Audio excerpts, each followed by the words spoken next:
It's Andreas Hale, senior combat sports writer of the Sport News, and I'm here with Shakur Stevenson, who fights Edwin de Los Santos on November 16th in Las Vegas on a Thursday. First and foremost, man, a Thursday? Is that weird to you that you got to fight on a Thursday? Because usually fights happen on a Saturday. Does it change things up a little bit for you at all?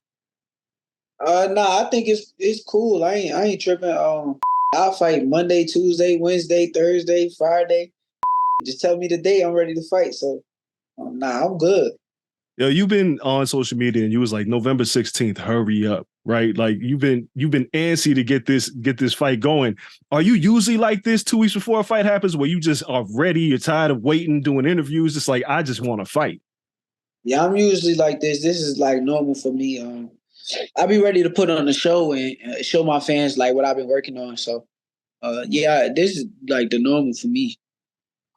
Yo, Paulie Malignaggi said that you have to entertain in this fight. And some people, they say weird things like you have to be entertaining, but you're undefeated. And I don't think you've been in a boring fight. So when you hear people say stuff like that, what does it mean to you? What do you think they're looking for out of you? I just got to ignore them people. Paulie Malignaggi could say whatever he want, but I watched a lot of his fights and what he's saying don't add up to me. So it don't add up to what he's telling me to do. So honestly, I'm coming in this fight to win. That's all I really care about. I don't care about nothing other than that. So we'll see. You're one of the few fighters today who've made it very clear, like you just said at the beginning of this, like you'll fight any day, you'll fight anybody, like you want to fight. Meanwhile, you've talked at length about Devin Haney, how that fight didn't happen. There was rumors that you were supposed to fight Lomachenko. That didn't happen. But the fact remains that I think people gravitate towards you because you're the one person who routinely wants to fight people. Why do you think other people play this game where they make it seem like they want to fight, or they'll make something up like it's business, or they'll say, let a fight marinate? Like, why do people act like that today and you don't? I think that it got a lot to do with the fact that I've been in the ring with a lot of these fighters. So being that they've been in the ring with me, they know that I'm the truth. They know who they got in the ring with, and sometimes you never forget that. So, you think that that's the case with Devin and Bill Haney, that they know what they experienced with you, and that's why they're kind of pushing this off? They know since I was a jit. I sparred him. I want to say 14 years old. I've been sparring that dude for years, so it's like they know what it is. Is that weird though? Because when you spar with somebody for so long and you've been around them, and then you kind of watch them switch up in the public, is it annoying to you? Because it's like you wasn't acting like that when I was around you before. Why are you acting like that now?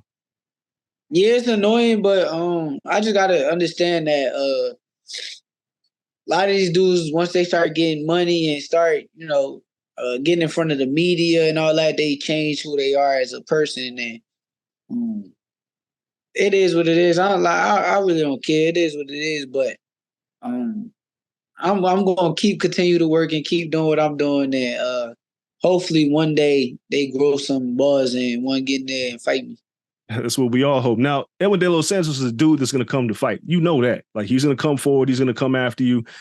Does that excite you a little bit that you know that there's not going to be a guy that, I mean, sometimes things change when you get in the ring. You show somebody something, they're not aggressive anymore. But do you expect him to come at you? And is that kind of what you want to see when somebody wants to have a fight with you so you can excite and entertain and show what you've got? I don't know. We'll see. I don't know if he's going to come forward. He may come forward and then realize that the power is a lot different inside the ring than what he thought when he was watching film and all that kind of stuff. So I don't know. We'll see. I don't know how I'm gonna fight this fight. I can't tell you how I'm gonna go in there and pick this dude apart. But all that matters is that I go in there and get the job done. So that's all I've been focused on. We may outbox him. We may step to him. We just gonna see what happens come fight night. Now, you're a student of the game, and I've said this about a lot of fighters. Like, historically, the best fighters in the world, it ain't necessarily about a game plan. It's about making adjustments on the fly. Andre Ward did it. Floyd Mayweather did it. You do it. And what you just said is very key. Like, some guys go, well, I have a plan A, plan B, and plan C, but it seems like you don't come in with a strategy. You go off of what your opponent is giving you. Is that just always an ability that you had to kind of figure out what they're doing and make your adjustments? Now, I think it was more so like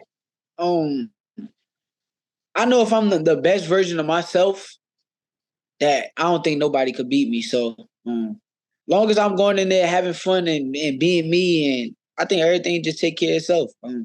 I could look at a game plan, but you may go in there, he may be trying to push you back, and you may like, okay, I'll go back, but I'm gonna beat you up going backwards. So he may go in there and start moving around, and now I got to step to him to make the fight happen, and he may be looking for a big shot, ready to jump. Who knows? Like, who knows? So all I'm doing is making sure that I'm the best version of myself, and that's all that I can do. You know, you kind of mentioned it that, you know, the power looks a little bit different when you're in the ring. Floyd used to say the same thing. And I remember talking to Shane Mosley one time and he was like, yo, that dude hits hard. And the reason he don't knock people out is because they don't like it. Like when you get hit by Floyd, people would back off. You think you got that kind of power as well? That once somebody tasted it, they was like, you know what I was thinking about doing before, man, I'm not going to do that anymore because I don't want to get hit by this dude. I think that speed is power. And when you go in there and the speed that I have and I'm turning it into power and I'm fighting you in 8-ounce gloves, of course you're going to feel them punches. Like, I don't care who you are. Y'all can say I got no power, but all them dudes felt my punches. They did. I mean, you know, your last performance, you put a hurt in the Nakatili. Like you have hurt opponents before and might happen again here. Let me ask you this, man. You know, everybody is about big bro Terence Crawford. Being competitive, this is what I want to talk about. Not just as a fighter, playing games, like being around that dude, and we know how competitive he is. How much more competitive has that made you in everything that you do? Honestly, it made me a lot more competitive as a person that I am. But the main thing that I see with Bud, like, it's like his mental. His mental is like on a higher level. So like anything that you play him in, anything that he does, he's very good at it. And honestly, I'm picking up on that and trying to put that in myself too, as a person, just because like his mental is like extra strong. Like people don't even know how strong his mental is. We got a bunch of games at my camp house. He came in here. He done won damn near every game. Like every game we played, and like I'll be blown, I'll be mad, but it's it is what it is. But just I'll be taking my notes. What about Call of Duty Warzone? I know the new Call of Duty is coming out. I'm better I was just about to ask you. It ain't even nothing to think about. I'm way better than him at that.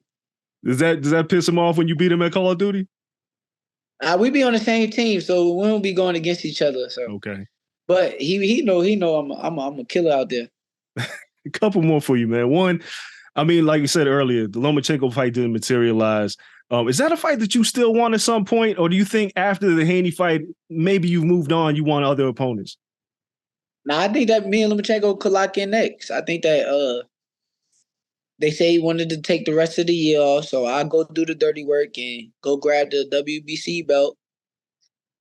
And I think that we should make it happen. I think that is a big fight. I think it's a big fight, too. Do you think he beat Haney or think Haney won that fight? I think he beat Haney, but I don't know who was behind it or what was going on. I think it was kind of weird, but I think he beat him. I think it was. I scored 7-5. It's fair. It was a close fight, regardless. Speaking of like close fights with weird scorecards and people not understanding boxing, Fury versus Ngannou. Now, everybody was like, "Oh, Ngannou beat Fury." Those of us who watch boxing, a lot of us figured just because dude had a better performance than you expected, don't mean he won the fight. But what do you make of Fury not having a great performance that night and Ngannou doing what he did? I don't want to say it hurts boxing, but now it's like you got these dudes like Dean the Great calling you out. Like all these dudes now want a piece of boxing. You think they got it a little messed up, right?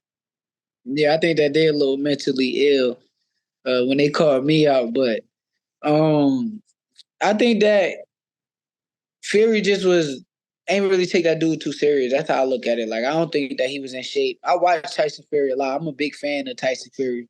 And that wasn't the same Tyson Fury that I'm used to seeing. So, I don't think Fury took that dude serious. But I think all them dudes need to stay in their lane. And if they don't stay in their lane, come try this out. Come see what this is really about.